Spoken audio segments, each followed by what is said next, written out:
Hello folks, I am Caesar, lecturer in English. Now I would like to teach you a lesson from Junior Intermediate English. The name of the lesson is Gender Bias, written by a noble social worker, Sudha Murthy. Gender bias means gender discrimination, showing partisan on the basis of gender. This lesson is a striking example for gender discrimination in Indian culture, in Indian academic system, and how it is ruining talent, skill, acumen on the basis of gender. The lesson goes on like this. It was a long time ago. I was young and bright, bold and idealistic. I was in the final year of my master's course in computer science at the Indian Institute of Science in Bangalore, then known as the Tata Institute. Life was full of fun and joy. I didn't know what helplessness or injustice meant. So long ago, when she was a student at Tata Institute of Sciences, she was very bold, idealistic, energetic, and she never knew what injustice was.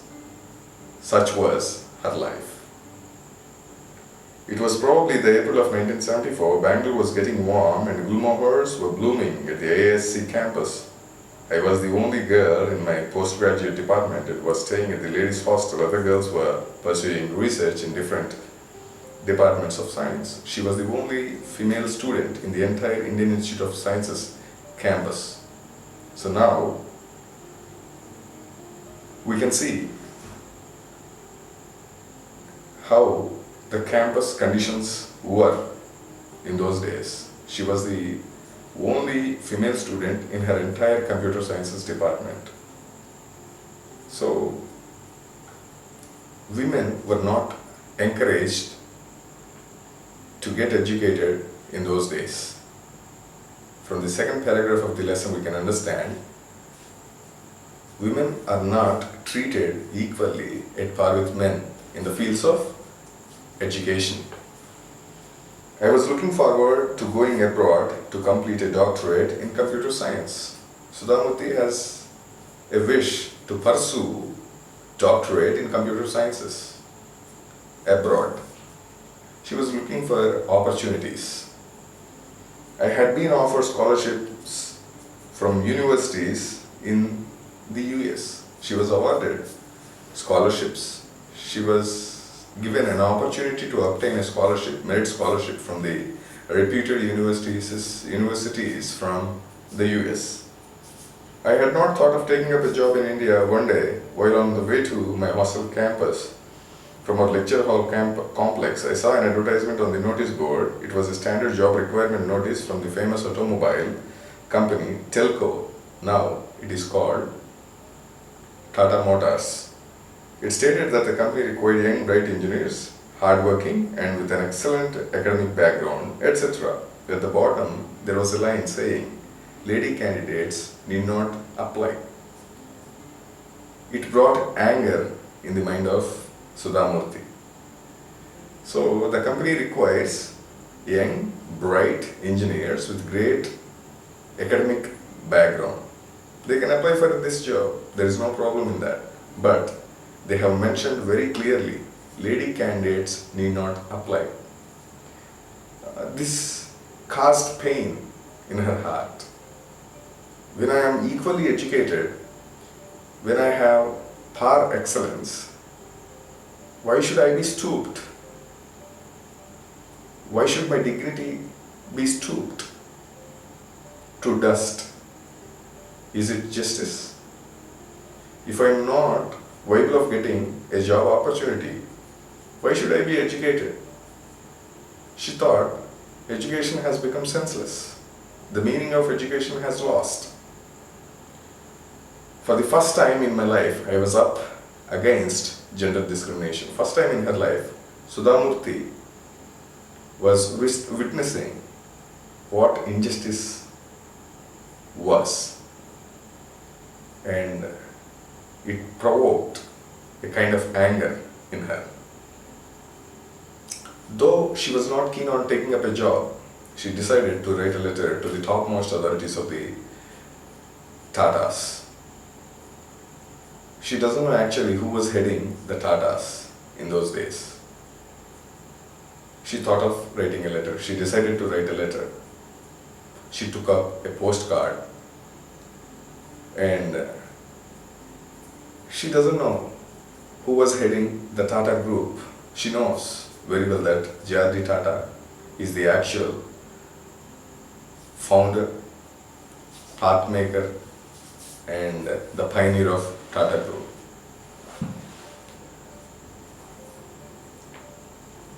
I got a postcard and started to write, but there was a problem. I didn't know who headed Telco. I thought it must be one of the Tatas. I knew J.R.D. was the head of the Tata Group. I had seen his pictures in the newspapers, as everyone.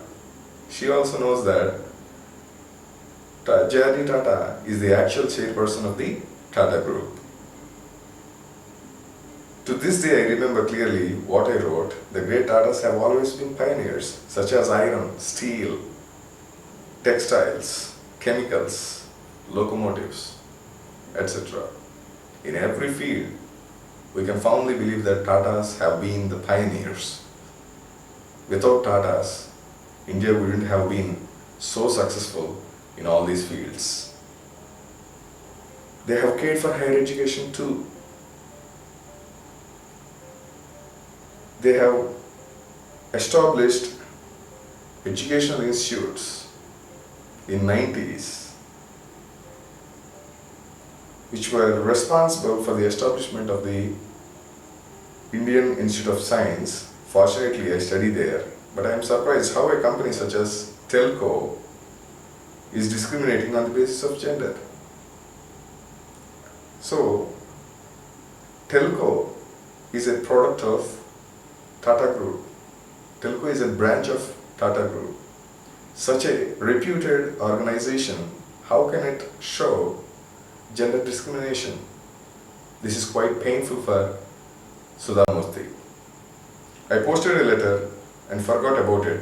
Less than 10 days, I received a letter saying that you must attend an interview at Pimpri, the headquarters of Tatas. So they sent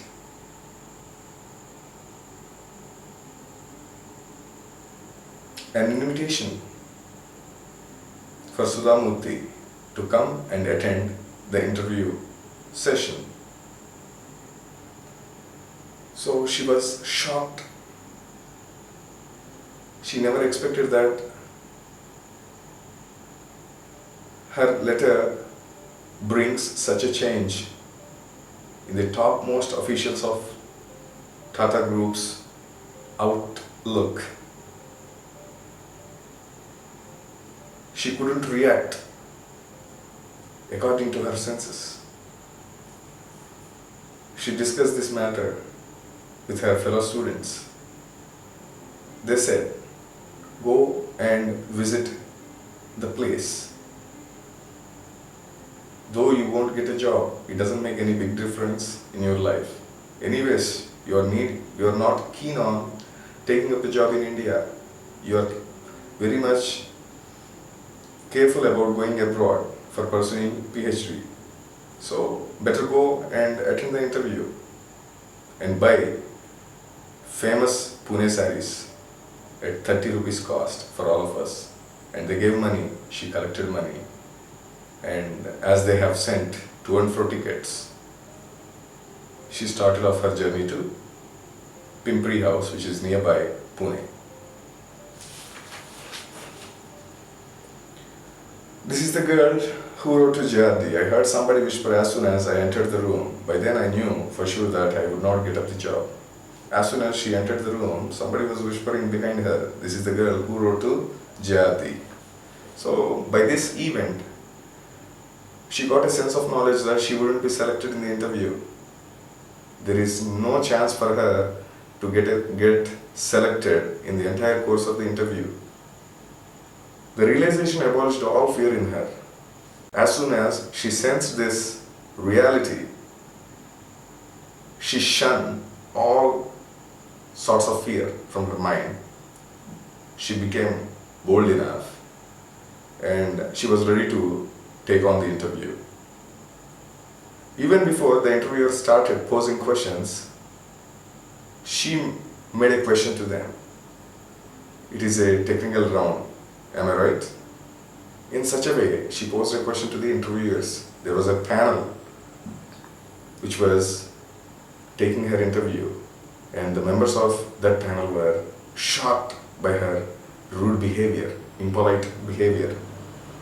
They were taken aback by her rudeness, and to this day, whenever Sudha Murthy remembers her behavior, she feels ashamed of her behavior and performance during the course of the interview. She was capable enough to answer all questions. She answered all questions very well. The panel was very much impressed with her academic skills, technical knowledge. Then an elderly gentleman in the panel said, "Do you know why we have said no to lady candidates, ma'am? Dear Sudha Murthy, do you know why we have said no to female candidates? This is not a co-education college, this is a shop floor, and women cannot adjust with the work environments here." This is how that elderly gentleman explained to her. Do you know the problems of large corporate houses? Do you have any knowledge about that? He made a question.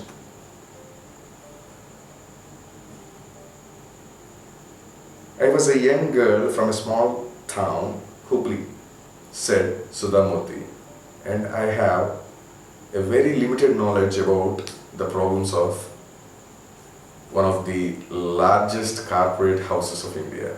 So how should I know, and how can I know the problems of Tatas and the conditions of the shop floor, said Sudha Murthy. Finally, after a long interview, they said she was selected, and the interview was quite successful, and she was offered a job.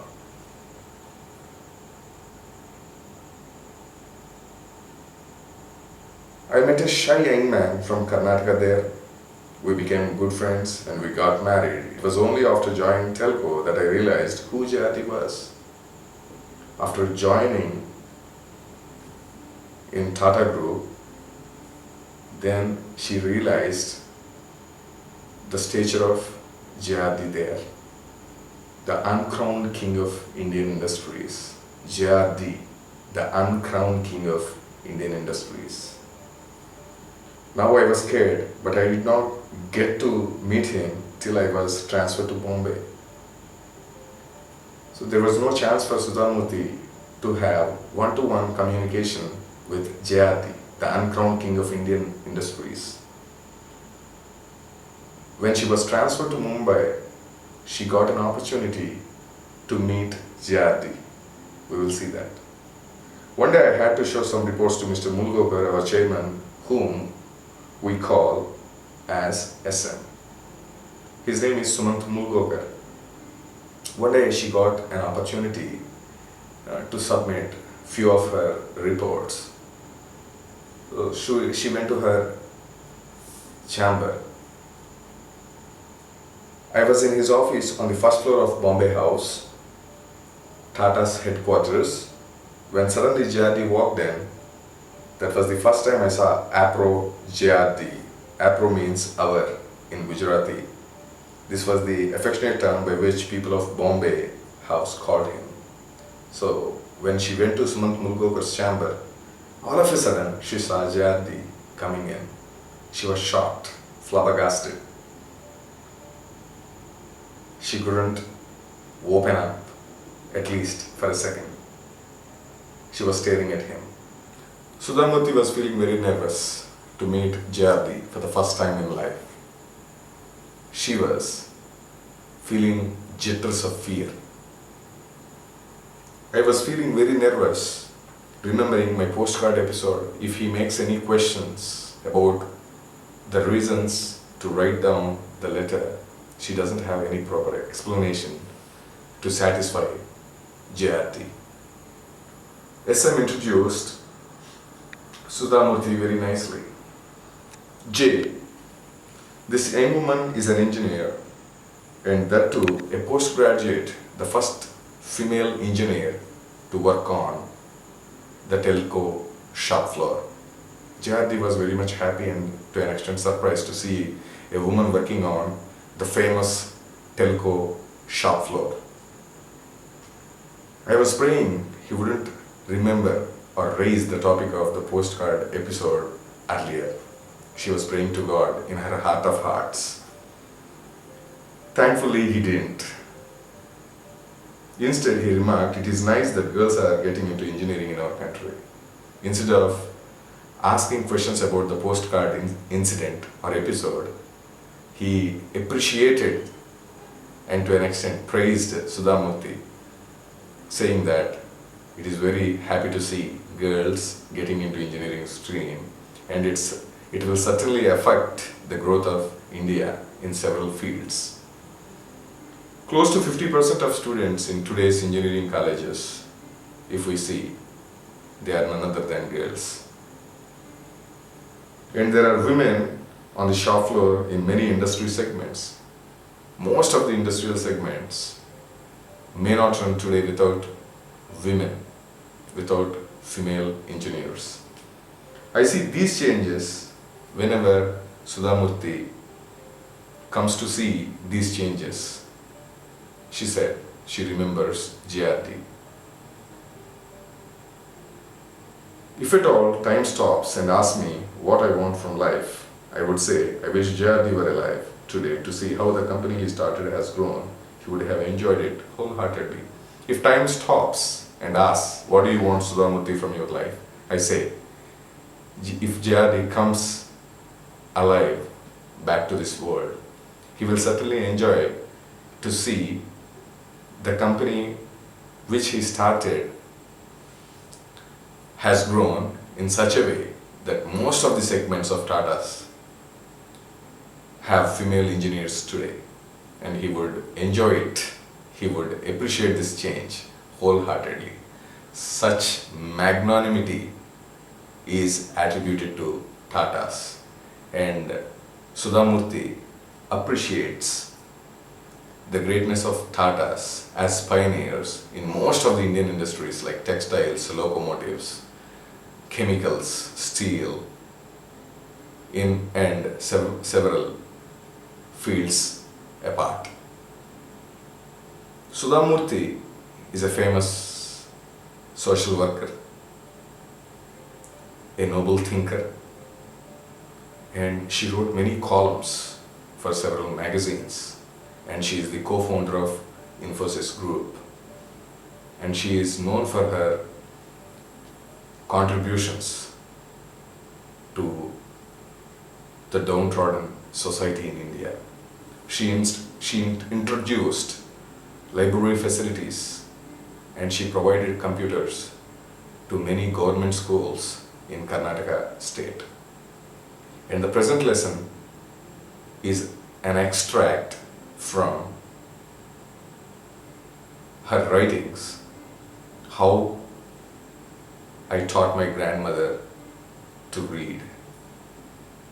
Gender bias is a thought-provoking lesson and enlightens each and every one of us to withstand the social evil which has taken birth long ago, and still its roots are deeper in such a way that we cannot stamp them out so easily. And Sudha Murthy championed the cause for women and their upliftment in society. If we read this lesson, we can understand her deep understanding towards women's development and the need for equality And this sort of social responsibility, not only from Sudha Murthy, not only from a great industrialist, but anyone can contribute something to society that enhances scope for each and every individual to live as an equal to one another. Equality, justice, and opportunities for all make a society quite hygienic and well organized. This is a wonderful lesson